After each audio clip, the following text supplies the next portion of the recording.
7 things that men do to upset women. Number 1, lie. Number 2, be honest. Number 3, not talk. Number 4, talk too much. Number 5, not show emotions. Number 6, be too emotional. And number 7, breathe. You can't win! Candy? You already know if I'm going to take it? Wouldn't be much of an oracle if I didn't. But if you already know, how can I make a choice? Because you didn't come here to make the choice. You've already made it. You're here to try to understand why you made it.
Welcome, my friends. My name is Antione Phoenix, and this is my RP experience. Peace and love to all my brothers and sisters out there. Thank you for hitting the like button, subscribing, sharing, turning on all notifications, and commenting if you want.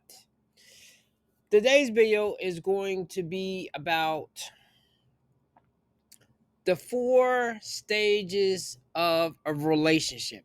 The video that I'm going to share that has, I believe his name, well, it could be an AI generated voice for Anthony Hopkins, but that video is going to be, he's talking about the 3 stages of a relationship. But I think it's 4. But I'm going to let the 4th one, I'm going to add that after this short mini video. So let's get to it. In a relationship, there are 3 stages. In stage 1, all the beautiful words and actions appear. There are no problems and everything is going well. This is the time when both partners feel energetic and excited about the future. What's wifey material to you? Her.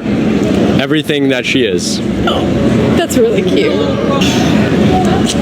Do you think you're wifey material? For Luca, yeah. Do anything for him? Yeah, I would do anything. How long have you two been together? Like a year and 2 months. Do you guys want to split 50-50 or do you prefer to be a stay-at-home mom? In terms of income, it's complicated because I want to be a surgeon. That makes a lot of money. I know that like at a certain point I want to go to Harvard Law and like I'm gonna have to support her and like help her for a little bit, but she's also gonna be a neurosurgeon, so like that's gonna help out a lot. You're gonna be the breadwinner at first? Yeah, at first and then later on. And then you might end up surpassing him? Oh, like by a lot. When you do finally surpass him in income, do you think that would change your relationship at all? No. Money is like not at all a factor in love. No. What about some of the household stuff? Who does more chores? He's better at cooking. I would clean more. I cannot cook for anything. I feel 50-50. He's like a great chef. I'll do anything he wants and he can cook and it'll be even. It seems like you guys have a really healthy relationship. I like that. Thank you. Very nice. Thanks.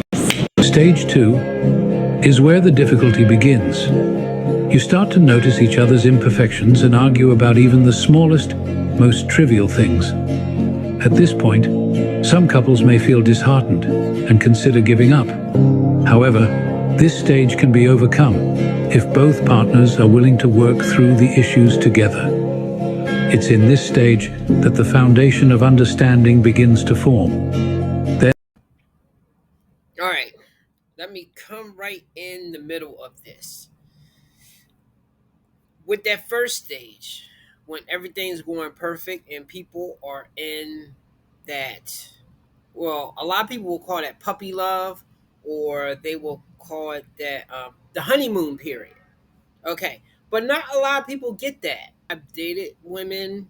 I know a lot of women. There are only probably 3 to 4 women that I've had that kind of honeymoon stage with. The other ones, we was just hanging out, hooking up. It was no spark. It was, at least on my side. And usually for me, I don't like when one person is too much into the other person and the other person is kind of like, you're okay, but type of thing.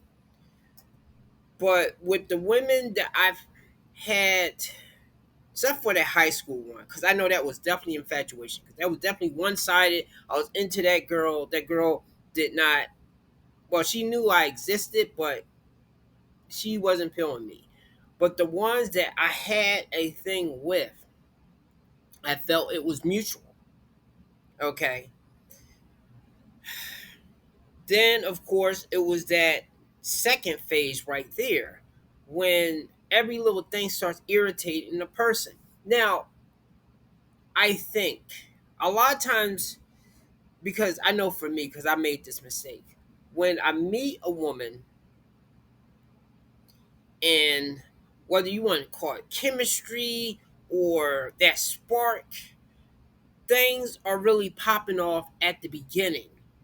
I can talk to this person for hours. I don't mind being around this person. The sex is good. Okay. Everything seems to be on point. There's no faking. There's no like, okay, I just want to pump it up and then I get that type of thing. What do they call that? That thing that after you get it, well, after you have intimate interaction with the woman, you're kind of like, okay, she can go now, type of stuff. I felt that a couple of times with some of the women in my past, but not with the ones that we had a loving relationship and we had a connection. I did not ever feel that with them. Now, the sad thing is, I think a lot of men, maybe because of heartbreaks or things that happened in their past, or maybe they have mommy issues, they cannot ever really love a woman like that. And I'm not saying that's a bad thing because a woman can break a man in half. Okay. And I think men take heartbreak a lot harder than women just because we can't really talk about it. People don't really care. Guys will just say, just hop on something else. And especially when you lose a family or you lose a lot of your money and finances because a marriage didn't work out along with the woman, that's a real hurt piece for the man. The woman, she may like a little bit, but she has most of them, especially if they are attractive, they have so many men in the inbox and trying to talk to them, or they have backup men, men that will just slide right in, that they will just give that man a chance right there. So unless if a man is like a celebrity, Chad or Tyrone, the Pookie and Ray Ray of the block that a lot of people, a lot of women like and a lot of men respect, no dude is going to be sliding into another relationship. He might be able to slide into another girl, but it won't be no spark there. It won't be no spark. So getting back to that arguing stage when, and I know that happened with my ex-wife, which a lot of times they will call that the 7 year itch. I know, especially around like 5 to 7 years, it's like, ugh, everything. And I'm pretty sure I was irritating her too because we was opposite. She's more spontaneous. I'm more planning. I'm more of a homebody. She's more like going out. And I can adapt and go out, but kind of like, I guess, with Ben Affleck with Jennifer Lopez. I can fake it for a while, but I don't really like that in the spotlight type of life right there. Okay, I do want to do things, but I don't want all the hoopla that goes along with it because it seems like it's fake, it's phony. Whereas, okay, I'm not going to go there with that, but I will say a lot of times when a person is reserved and the other person is more out there and wanting to be in the spotlight, you get this lopsided thing of, unless if they can compromise, because I'm pretty sure if a person is more outgoing and then they try to become more homebody, it's going to drive them nuts. So it goes the opposite way. You got to have some middle ground in there. And I think that's where you get a lot of the irritation with people that especially are opposites. Now, maybe you may not get it if you and the other person is very similar, but I also think life circumstances can come and then you can change into another person. Okay, because a lot of people will say like, "Oh, my past don't matter," and I changed into another person.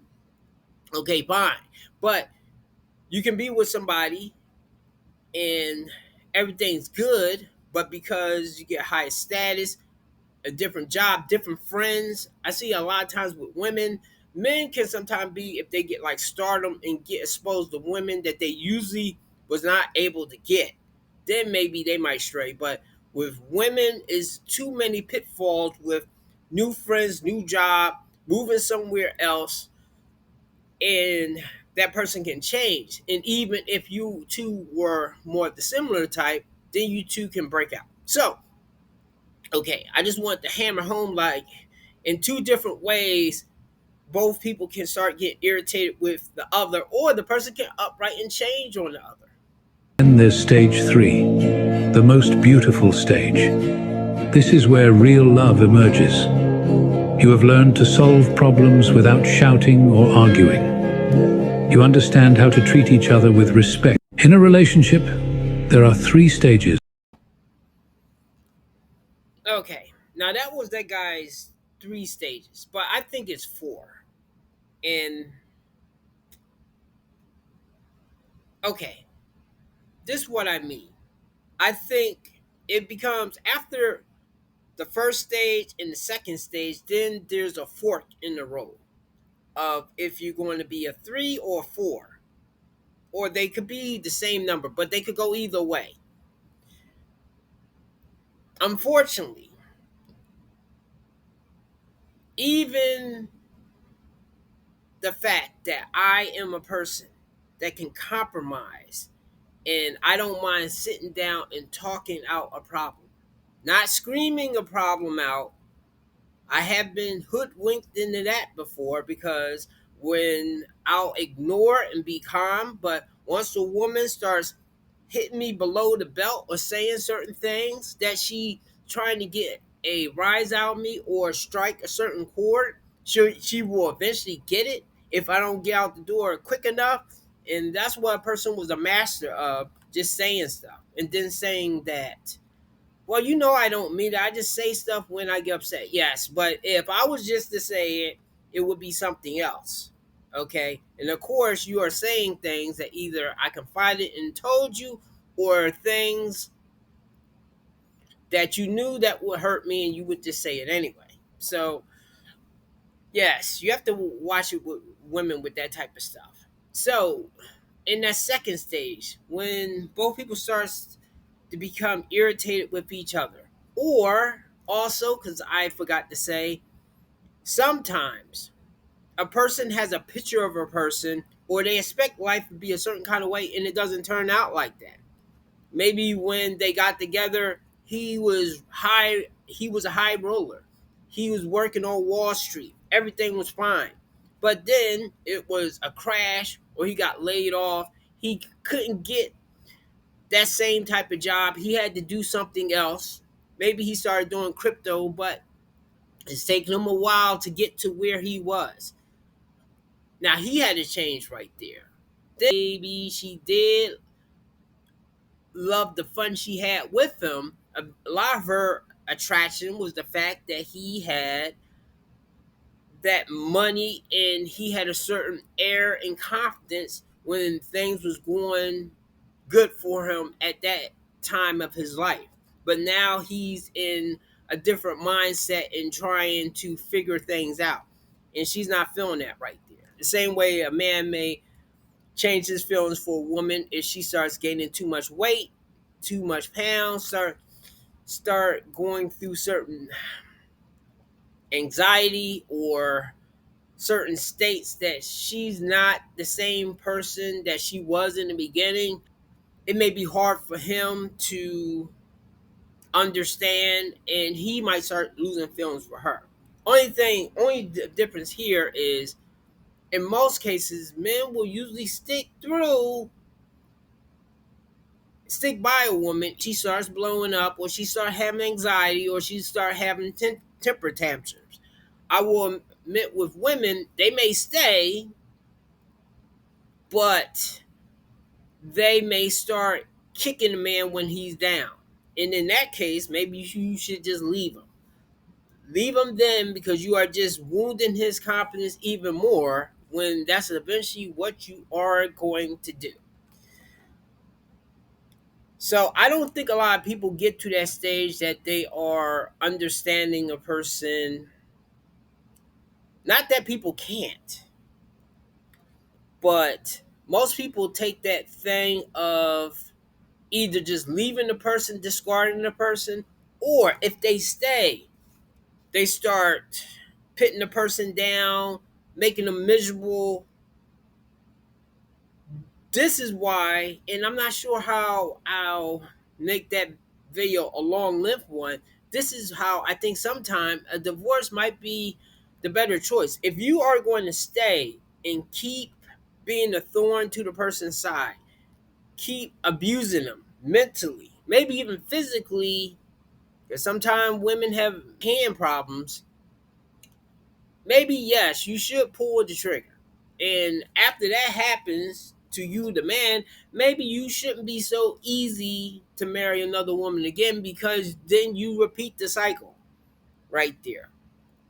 So the good thing is, it is hope that a couple can get into that real thing of being there, loving each other despite everything they've been through and how they hurt each other, but they choose now to treat each other better.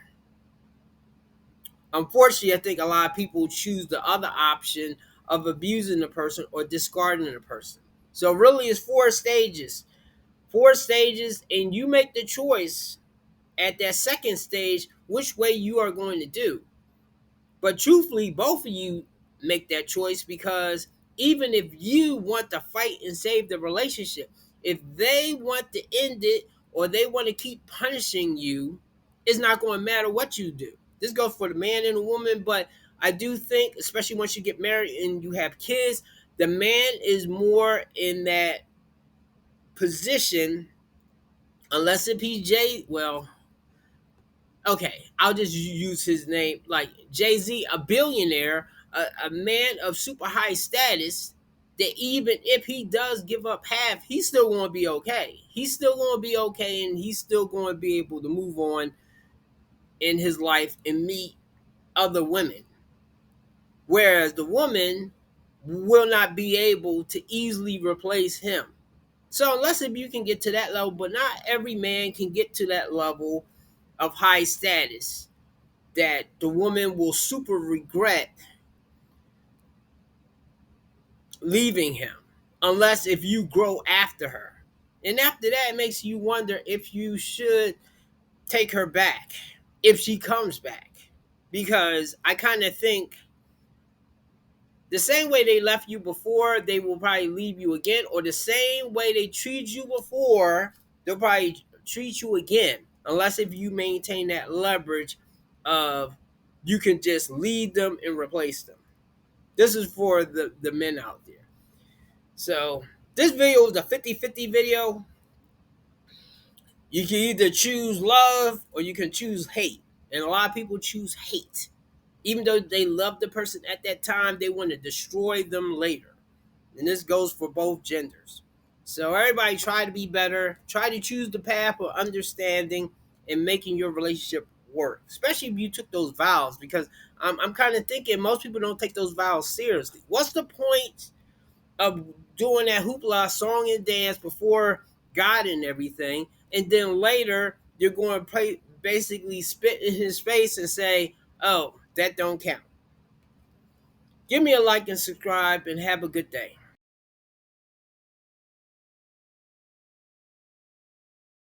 What's one move in bed that makes a man go crazy every time? Oh, you gotta give him that huck too and spit on that thing. You get me?